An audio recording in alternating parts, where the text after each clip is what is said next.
Ladies and gentlemen, family, honored guests at home at Zoom, I do welcome you to Hillside Memorial Park for the service of Murray Drazner. I kindly ask that you silence your cell phones, or let's just turn them off completely and be fully immersed in honoring Murray today. Officiating today's service is Rabbi Jerry Cutler.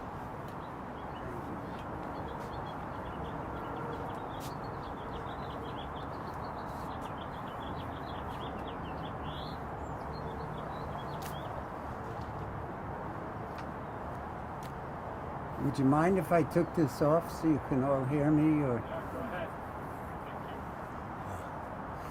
I just took a test yesterday and they cleared me. I'm okay, thankfully.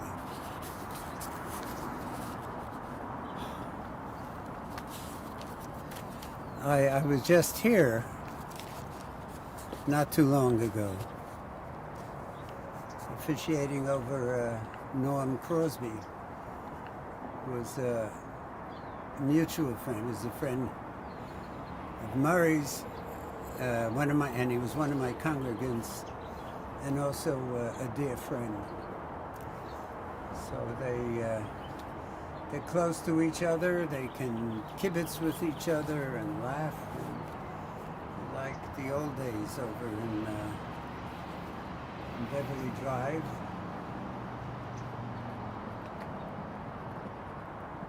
And then Crescent. And I was with them even at that time, Murray and my dear friend. I spoke to Mary, and God bless Mary. Even with deep sorrow, she was able to talk to me and tell me a background of Murray, for which I thank you. And you did so beautifully. I will tell you what we discussed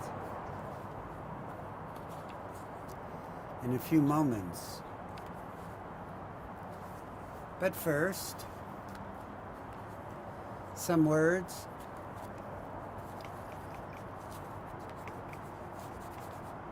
It was many years ago, a great Jewish sage whose name was Ben Sira. When someone went to him and asked for words that would comfort them after having lost someone close and dear,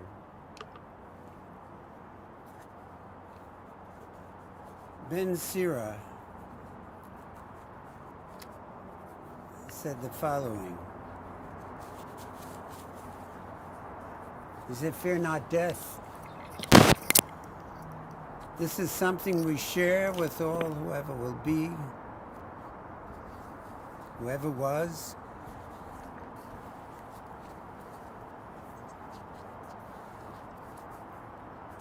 Grieve for those who have passed on. Do not hide your grief. Do not restrain your mourning, but remember, continuing sorrow is worse than death. When the dead are at rest, let their memory rest. Be consoled when the soul departs. Death is better than a life of pain, eternal rest than constant sickness. And seek not to understand what is too difficult for you. Search not for what is hidden from you. Be not over-occupied with what is beyond you. For you, my friend, have been shown much more than you can ever understand. As a drop of water in the sea, as a grain of sand on the shore, are a few days in eternity. The good things in life, they last for limited days, but a good name, Murray Drazner. Good name, good guy. And that will endure forever. Forever in the lifetime of our Jewish people, we go back approximately 4,000 years. And during those years, if you're familiar with Jewish history, we moved around a lot. We didn't want to. We were forced out of our homes and habitats, sometimes at a moment's notice. And we'd have to hitch up our wagons to the horses, take on necessities, and go from city to city, from town to town, from shtetl to shtetl, but we always brought our books. In Hebrew, we're known as Am HaSefer, the people of the book. Our books have sustained us. Our books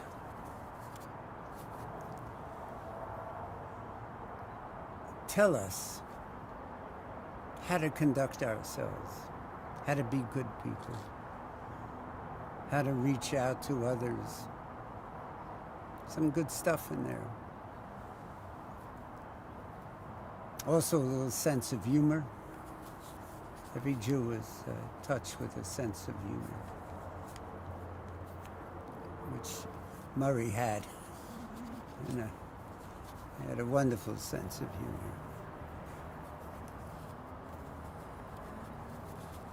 So don't ever forget that. That's important.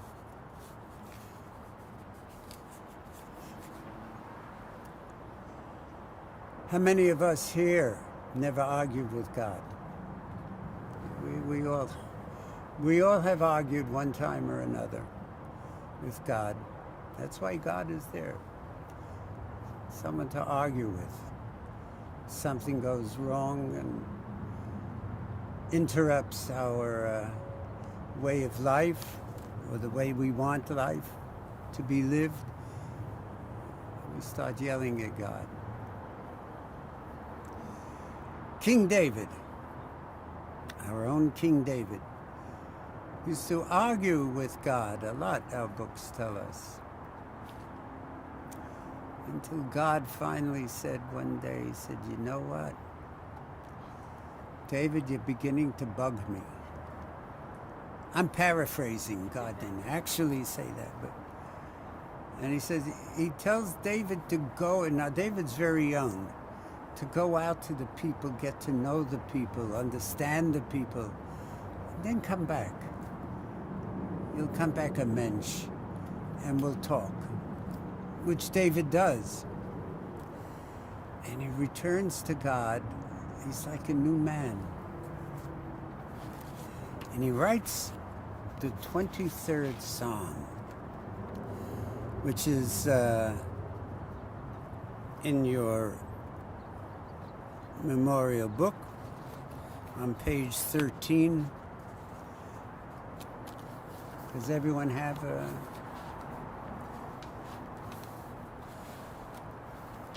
And this was his dedication to God. So may I ask you please to join me in the recitation. Actually, it's on page 14. The English is on page 4. I was going to have you read the Hebrew. On page 14 is the 23rd Psalm that says Adonai instead of the Lord. Because women raised their beautiful heads and said, how do you know God was a man? Why do you say Lord? Why not say something more generic like Adonai, which could be man or woman? Because no one knows if God is a man or a woman, except me. I have 5 daughters. I'm convinced God is a woman. I'm also a traditionalist, so I read what is said. And it's nice that we incorporate women. God bless them. Please join me. Adonai is my shepherd, I shall not want. God makes me lie down in green pastures, leads me beside still waters, and restores my soul. You lead me in right paths for the sake of your name. Even when I walk in the valley of the shadow of death, I shall fear no evil, for you are with me. Your rod and your staff, they comfort me. You have set a table before me in the presence of my enemies. You have anointed my head with oil, my cup overflows. Surely goodness and mercy shall follow me all the days of my life, and I shall dwell in the house of the Lord forever. Forever is a very long time. No one has lived forever. But we have, this is our forever. It's incumbent upon all of us to do something of consequence during our forever. And I know that he was in the armed forces. He was stationed in Germany. And we have two fine gentlemen who will now lead a brief service and present the flag. So I give over the microphone to these wonderful young men.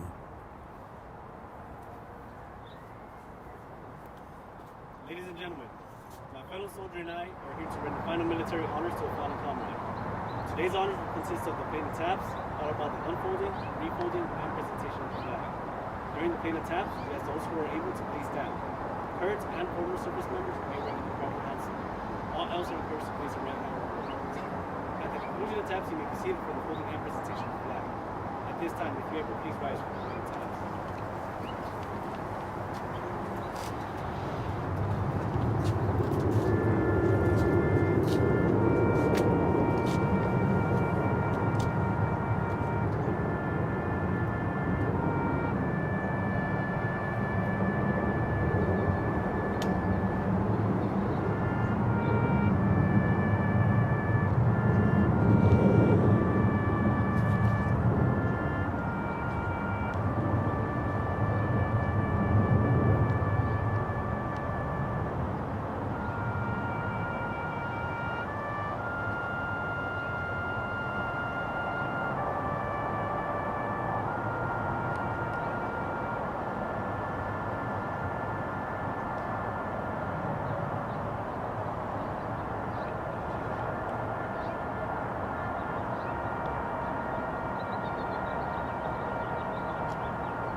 States Army and a grateful nation. Please accept this flag as a symbol of appreciation for your full-time and faithful service.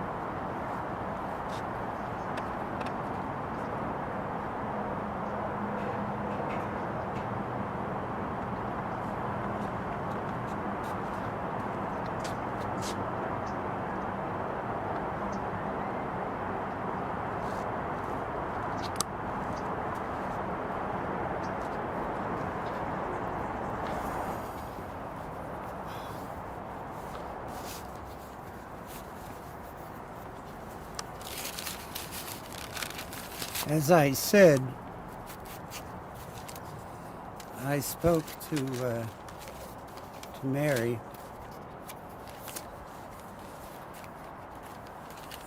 and I was writing as fast as possible.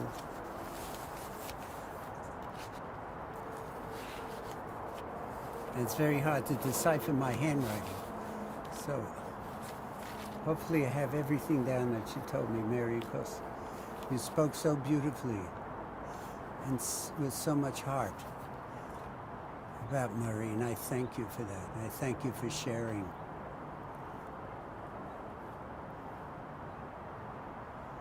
When I grew up, I was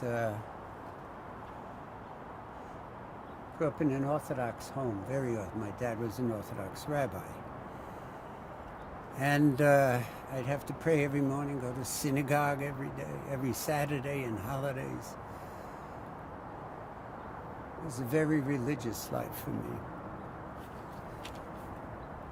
And I went to college, was free, did what I wanted. A whole new world opened for me. But as long as I loved others, was kind, and enjoyed God's world, as my father told me, be at peace, Jerry. Go out and live your life. Murray didn't have such a religious life when he grew up. He didn't do any of the things I did while trying to be a good Jew. However, he was a darn good person. I don't think he went to temple every Saturday or observed the Sabbath. In fact, I'm sure he didn't. But that didn't have any effect on him, because he was, and he always would be, a good neshama, a good soul, a total mensch. He was loving, he was caring, a faithful friend, a good friend. He was honest and caring, and he was cherished. He was cherished by the person to whom I spoke.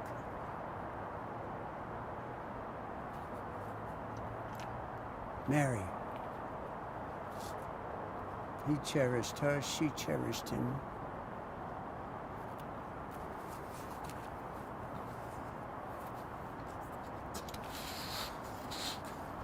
Carolyn was kind enough to write all the children and who they're married to, and let me say it at this time. Mary's children, Gregory, married to Deborah. Steve, married to Ruthanna. Jane, married to Mark. And Murray's Carolyn to Bobby.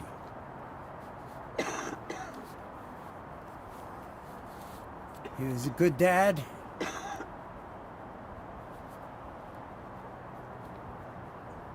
And a wonderful person.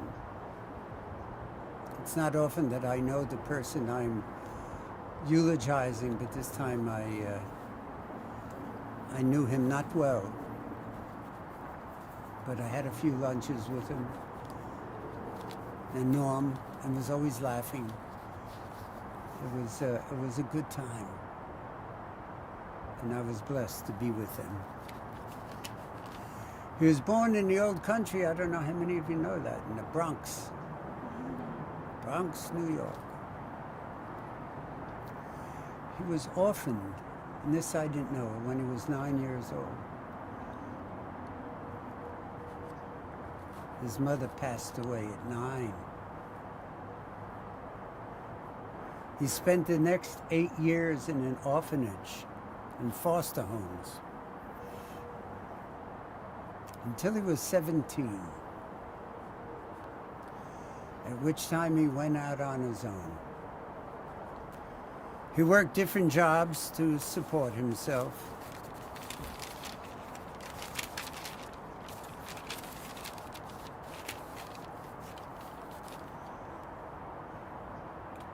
He was a good American. He served in the army, stationed in Germany during the Korean War. Following his honorable discharge, he became a correction officer and realtor. In 1981, he came to California, which most of us did after the hard winters in New York. Came out to California. He settled into a life that he acclimated to right away, and he loved. He had an opportunity which he took to become part owner of the Cage Faux nightclub. One day, this lovely woman, Mary, called to make a reservation at the club. As fate would have it, he answered. They had a brief conversation. He wrote down what he had to, made the reservation.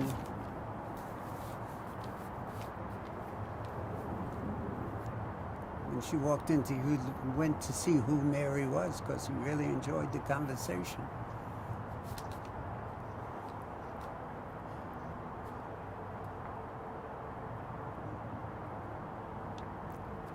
That must have been one heck of a conversation,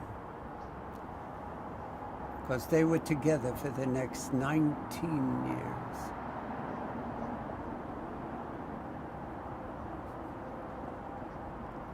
After 19 years, they said,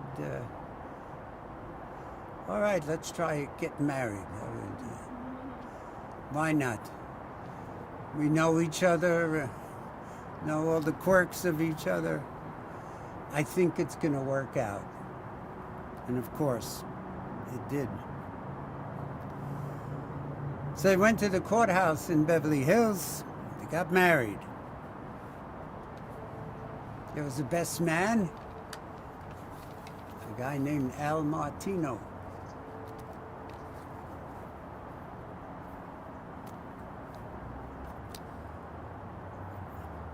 When he was busy at the club,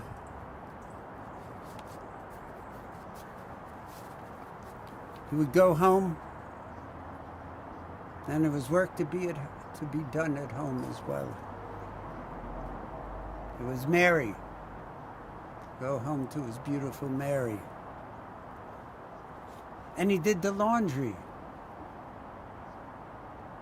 made the beds, helping whenever he could. Don't tell my wife what he was doing, you hear? She'll say, oh yeah, Murray did it, why don't you? But what a, as I said before in Yiddish, a gute neshama, a good soul, this guy.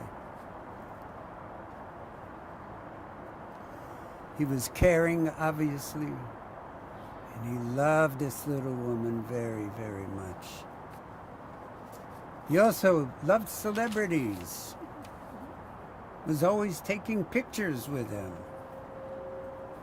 Loved being in their company. His walls at home were filled with pictures. Some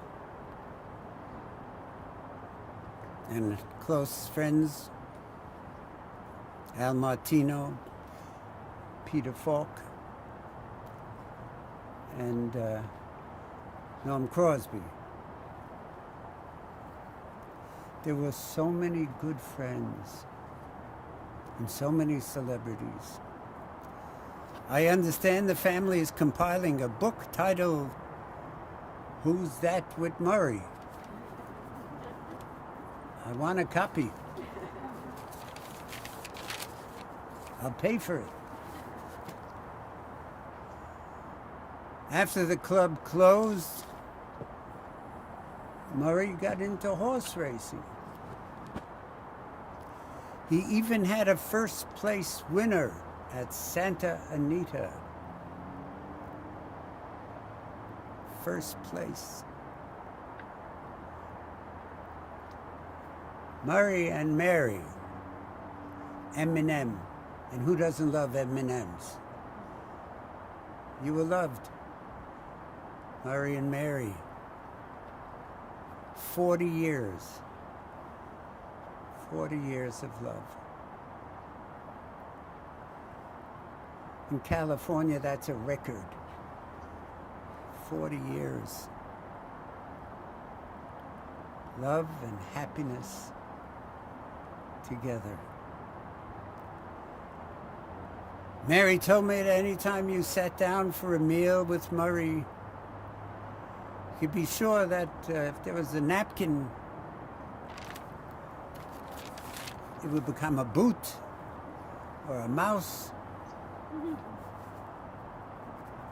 He could also turn a newspaper into a tree. No end to his talent.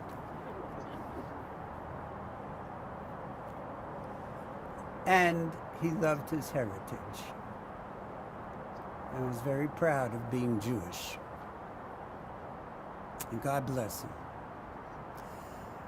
Mary, you had, I don't have to tell you, you know, you had a good man, a very good man. And I wasn't with him too many times, but when we were, as I told you before, it was laughter and kibitzing. So for your 40 years, I can imagine how much laughter there was and how much kibitzing and how fortunate the two of you were to have each other.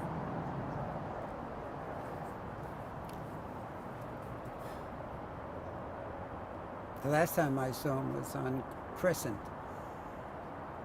at a restaurant. Is anyone here from that restaurant? No, good. The most terrible food. But the company, wow. What a pleasure it was for me to sit right across from him and share the stories. That was nice.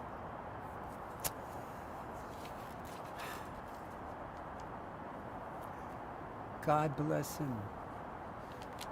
God bless you.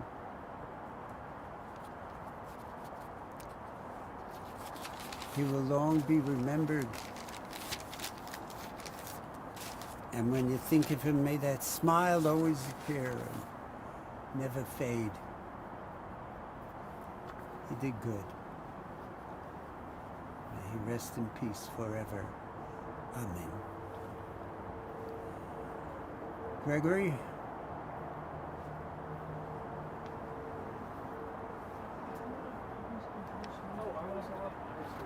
I think my brother wanted to say something to Stephen. Then Oh, Stephen. Oh, I'm sorry. No problem. And then Bobby, or, Yeah, I got it down here too. okay. Okay, my friend. Gregory, okay, thank you. Yes, by all means. Thank you. I was going to introduce Gregory to come up on behalf of our family, but we all spent 40 years, that's the number, with Murray. And the one thing I wanted to say, or a couple of things I wanted to say was, you can sit there. Yeah, go ahead. The one thing I wanted to say, or two things about Murray, was character. When Murray went to bed, he was Murray. When Murray woke up, he was Murray. And Murray during the day was Murray. And I've never seen anybody like that, with such a strong character and such a consistency. And it was an incredible honor to be with him for that long. And the other thing I'll say is his devotion was unmatched by anything or anyone I've ever seen. And his devotion to my mother was complete, total, and a beautiful thing. And we'll always love and respect and honor him for that. So now, Gregory, do you want to say anything? Okay. Thank you, Steve. I think you don't choose your family, and that's probably a good thing, because we probably wouldn't make good choices, right? If we did what we thought would suit us, it would not be such a good environment. But in the case of Murray, I went to live with Mom and Murray. I think it was about 11 or 12 years old. I came from Florida, and I went to live with them. So, first of all, think about this. Murray, the nightclub owner, Murray, the orphan, Murray is okay with that, right? So that's the first thing. And at first we did not get along, but when I look back on it, I think I had the better end of the deal, actually. And when I look now, and I have the benefit of having had a really great life, and I certainly, knock wood, want to continue just as it has been, you start to think about, how are you reformed? You know, why do I see things the way that I see them? Why do we, whatever, we're formed by our family. And family is a circumstance and a choice of all the involved. And so I want to share with you 3 critical lessons that I was thinking about. I really thought about it since my brother asked me. I was thinking, I think you best remember people if you remember what they taught you, right? Not necessarily how they behaved or how they always were or weren't or this type of, like, what did you come out of that experience learning? Because learning, I think this is Jewish tradition to a certain degree, learning is how we evolve, right? People of the book, right? And so here are 3 lessons that I learned from Murray, told roughly in chronological order. So when I was 11 or 12 or 13, I was not the most well-adjusted kid. We all have a whole bunch of stories as to testament to that fact. And one of the things I was missing was a critical sense of order. I wasn't a very organized kid. I didn't, worse than most. And I remember one time Murray trying to help, because Murray, he was not a pedagogically, philosophically, he was Murray, a very consistent character, but he always cared. And Murray believed in very simple things. And I had never encountered simple arguments or simple things. It doesn't mean he was a simple man, because he actually wasn't. But he believed in very simple things, and he believed good things came from simple things, that if you adhered to them, right, the right thing would happen, Gregory, and that sort of a thing. Here's the first one. First one was, I don't remember exactly the search. I was trying to find something. I think Mom was mad at me because I couldn't find a thing. It was something I was supposed to have, and I should know better. Murray comes in, and he's sort of watching me, and then he tries to help, and he opens up my drawer, and he goes, "Jesus, Gregory, I was a corrections officer for a number of years. You have the drawers of a junkie." Right? Drawers of a junkie. I remember that moment. So whatever. Well, so I was 11 years old. It's 1981 or whatever. I don't even know what a junkie really even is. Right? Here's this guy. You have the drawers of a junkie. I'm like, well, what do you mean? He goes, "Gregory, you can't find anything here." He's like, "Whatever. Gregory, if you just, take a thing, whatever that thing is, pick a place for that thing, and tell yourself that this is always where this thing is going to be. Easy. Let me show you. Here's a thing. Now, I know it's there. My car keys. I know where my keys are. I know where these sorts of things. It doesn't have to be complicated, Gregory. Just think of a thing, right? It's easy. Your mother is all about the grades. I don't care about the grades, right? All you got to do is just keep it simple and just put things always in the same place. You'll be happy, right? That was Murray. That was lesson number 1. Damn it if the man wasn't right? Damn it if now when I talk to my kids, I channel him, right? Not in the same voice in my own particular way, but it was a very formative figure. Even in my business life, it was the same thing. I remember talking to employees like that too. I'm like, just put it in this, oh God, Murray, But it was a great lesson. Here's the other one. This one was my favorite one, and this is the one that I actually used again and again and again. And I'm not making stuff up out of sentiment. I mean, I'm really grateful to the man for this. I also was a bit of a know-it-all, right?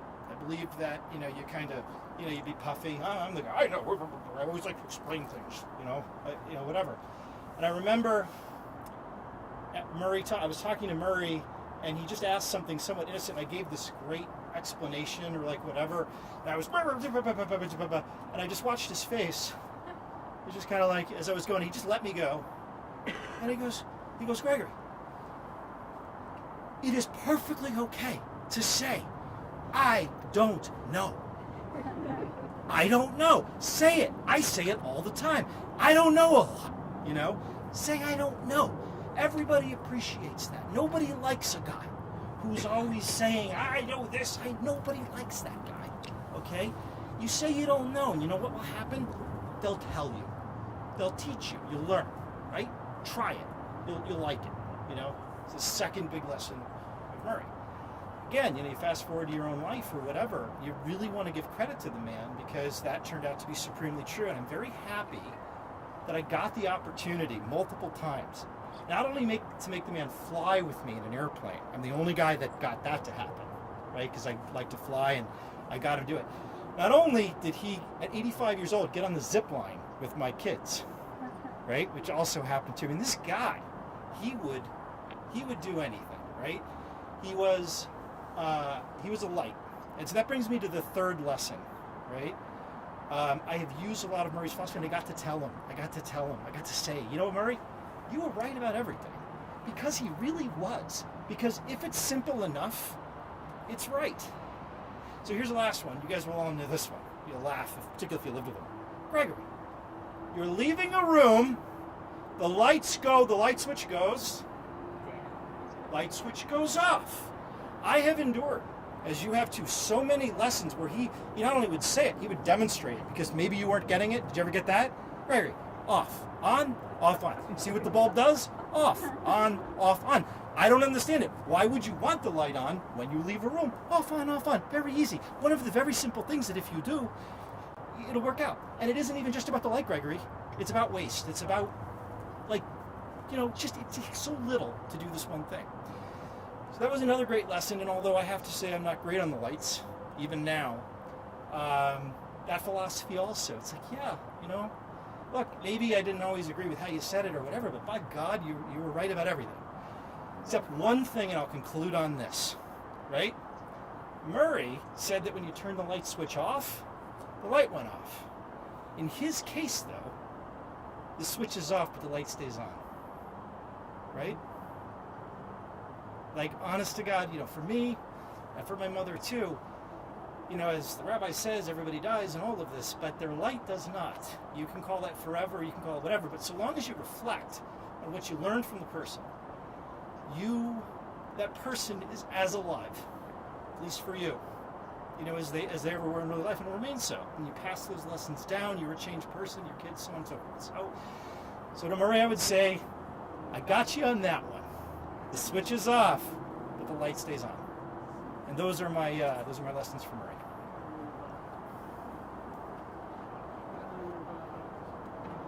Sorry. Should I introduce one more?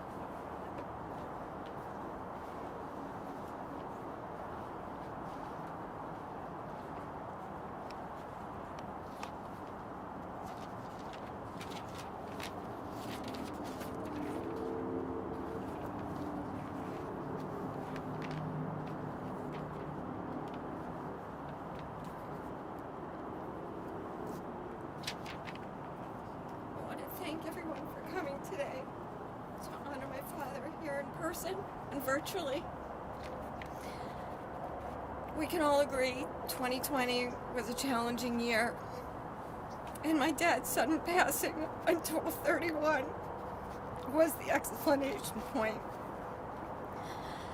Murray lived a blessed, long, and happy life, and healthy. Yes, he had a difficult beginning, but those experiences shaped him, his personality, his quirks, and how he lived his life. I recently listened to an interview that Lindsay had done with him, and it prompted questions to have him reflect on his life. He talked about times in his life that he did not share with me when I was growing up, especially his early life, the loss of his mother, surviving the time in the Army, in the case of the flu that delayed his deployment. All his friends went off to Korea, and he went off to Germany. He was determined to teach me all the basic skills of being a kid. I have memories of him teaching me how to ride my bike, encouraging me to get over my fear of the water, and of course, throw a ball. I remember one day I fell off my bike, and I came in crying, and my knee was bleeding.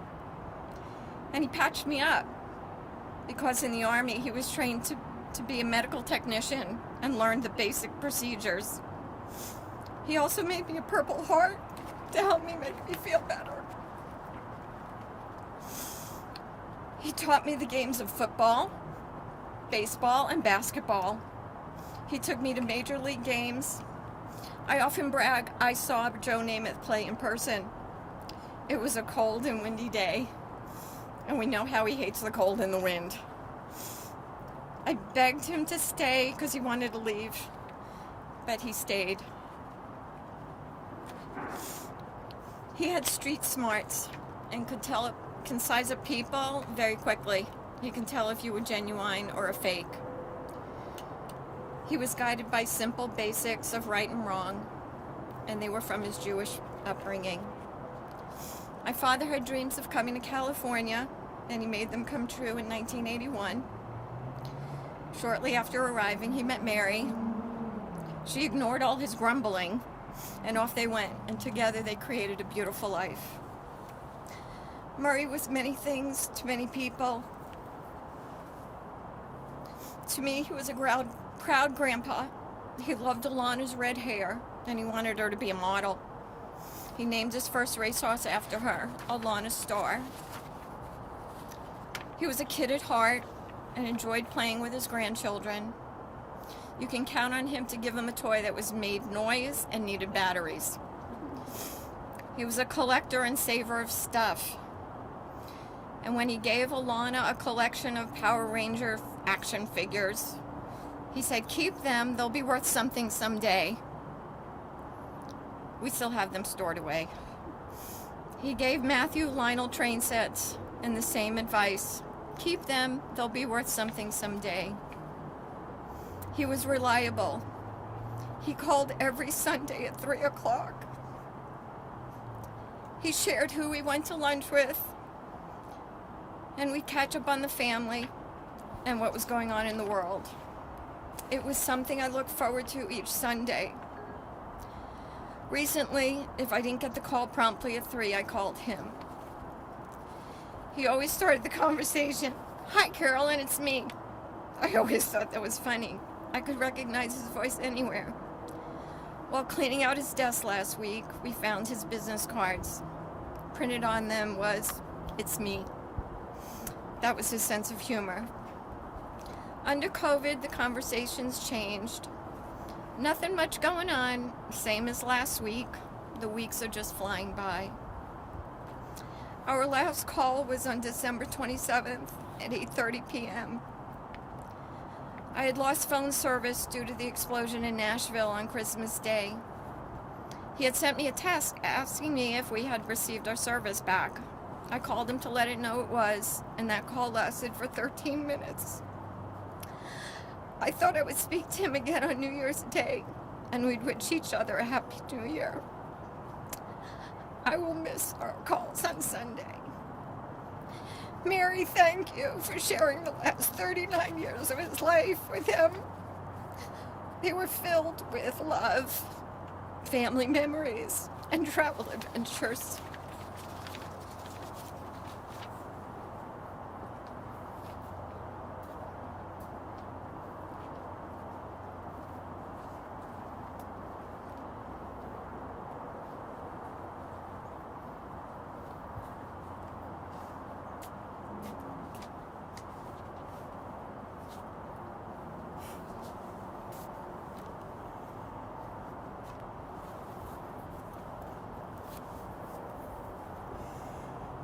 Thank you. You all spoke so beautifully. It came from the heart. I was intrigued with all the things you guys said.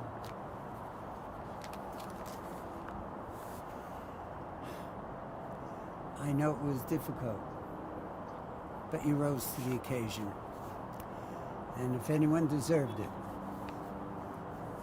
Murray did. So God bless you.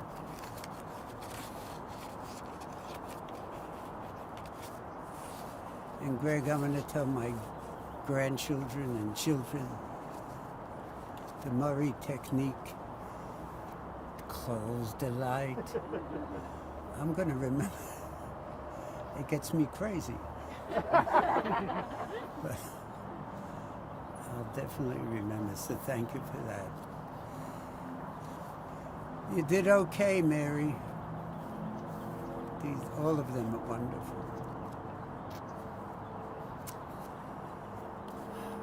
I will continue with the service, everyone. El Malei Rachamim Shochen B'Mromim, exalted and compassionate God.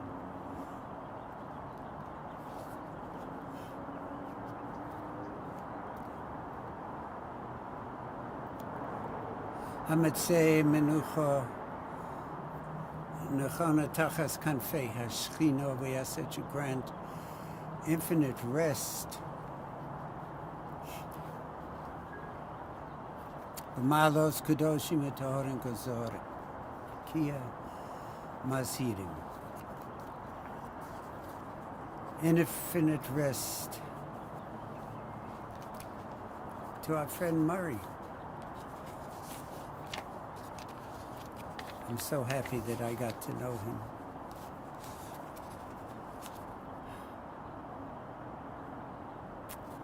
Murray Drazner, gone to his eternal home. Merciful God, we ask that Murray find perfect peace in your eternal embrace. May his soul be bound up in the bond of life. Adonai Natan v'Adonai Lakach. Yehishem Adonai Mevorach. God had given, and now the wings of angels God takes away. Blessed be the name of the Lord. Blessed be Murray's name. For Murray and the Lord are one. May he rest in everlasting peace. And let us all say, Amen.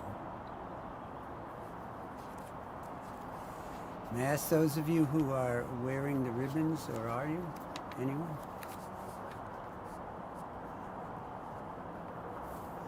No ribbons, okay. In that case, may I ask you please to rise. The last prayer that we will say today is the mourner's prayer.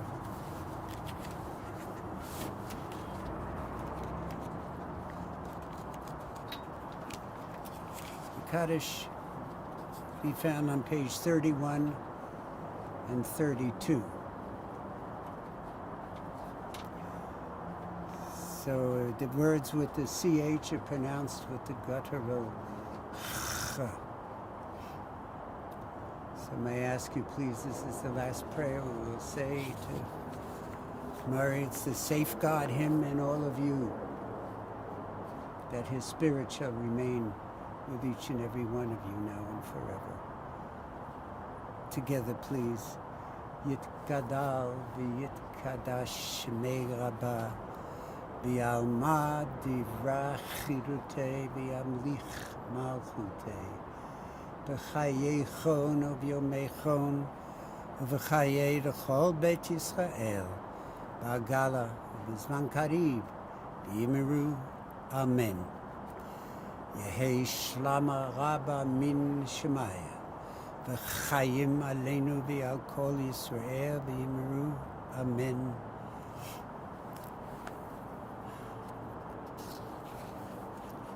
Yitbarach v'yishtabach v'yitpa'ah v'yitromam v'yitnaseh v'yitadeh v'yitaleh v'yitalal shemei dekudusha b'chu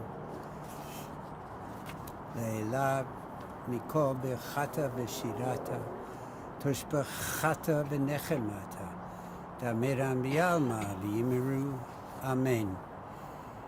Yehei shlama rabba min shemaya V'chayim aleinu v'al kol Yisrael v'yimeru amen.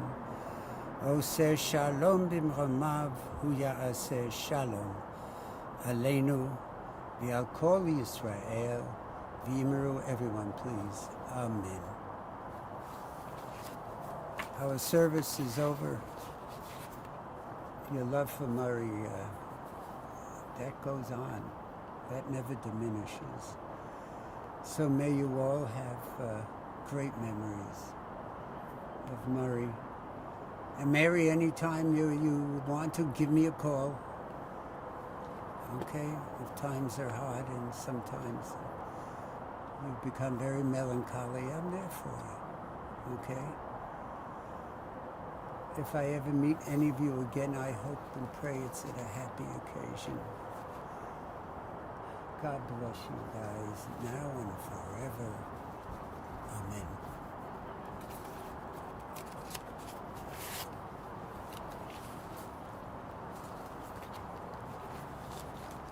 Stay well, everyone. Wash your hands often. Stay away from people. Wear the mask at all times. We shall overcome. It'll take a while, but we shall overcome.